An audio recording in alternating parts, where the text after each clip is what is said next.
And this edition of the Fun Astrology Podcast is brought to you by The Book of the Moon, written by the brilliant author Stephen Forrest. Everybody says, I love his writing style. Pick it up from Amazon.com, and you don't need a subscription to Audible or Apple Books. Welcome to the Thursday, May 30th edition. 2 more days left in the month. Thomas Miller on the Fun Astrology Podcast. We're going to bring another into the fold here today. This is more of one of those structural episodes. We don't have any, aspects in the sky, just like on Tuesday.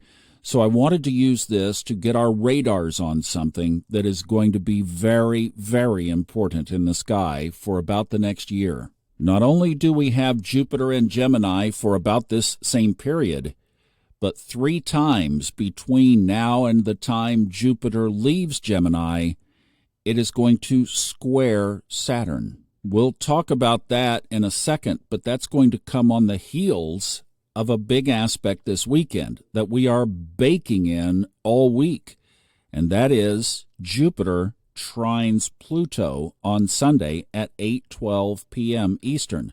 We will have just started Level Up. We will address Jupiter trining Pluto in depth tomorrow. Right now, I wanted to focus on the next aspect because after Sunday, that aspect is over. Jupiter continues its transit, its year-long transit through Gemini. Saturn is in Pisces. Both go into retrograde later this year. But after Sunday, Jupiter sets its sights on a big square to Saturn. And it happens 3 times, twice this year and once next year, before it finally is clear for another 10 years. So let's break this down a little bit, and I know Ray Merriman has his eye on this big time because from a secular standpoint of cycles, like he talks about, this aspect has had an effect in the financial markets, for sure. He mentions it on Saturday's episode of the Financial Podcast, and he just kind of whiffs at it. I want to do some more drilling down. And I don't want to take away from Sunday's very positive aspect with Pluto, that trine with Pluto, but I do want to put it in context that we better enjoy it while it's here, because after that, now we will be separating from Pluto and applying toward Saturn. Here are the 3 dates. August 19th, 2024. December 24th, 2024. Merry Christmas. And then for the last time on June 15th, 2025. If you move your astrology software, whether it's one of the online programs or you have some software and move it up to those days, you just go, wow, there are a lot of aspects on each of those days. And then after June 15th of next year, it doesn't happen again until 2035. Let's look back, then we'll look forward. First of all, the last time this happened, oh boy, got your seatbelt on? 2006, 2007. What do they call it? The Great Recession now, not the Great Depression recession caused by the big bubble in the housing market. That one was more probably economic than political, but the previous one to that was maybe more so political. 95 and 96. There were some U.S. government shutdowns during that period from conflicts of budget disagreements between the Clinton administration and Congress. Also, during that time, now remember, 95, 96, for those of you old enough to remember, the internet was just getting started on a roll back then. We were beginning to move away from the dial-up. You remember that tone of that modem connecting? Boy, we have come so far, have we not? Let's hop back to the previous one because we've referenced this so many times, the mid-60s, 1965 and 66.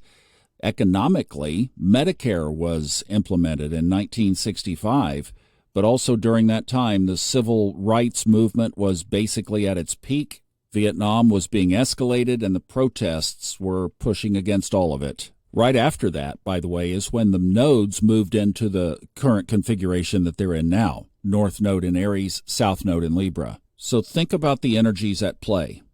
Jupiter is go, Saturn is whoa. When expansion meets restriction, that's tension right there. But put it into a square aspect, and you are likely to have some conflicts. Now, the birth of the internet, that was great. So there are 2 sides of every astrological coin, as we always talk about on here.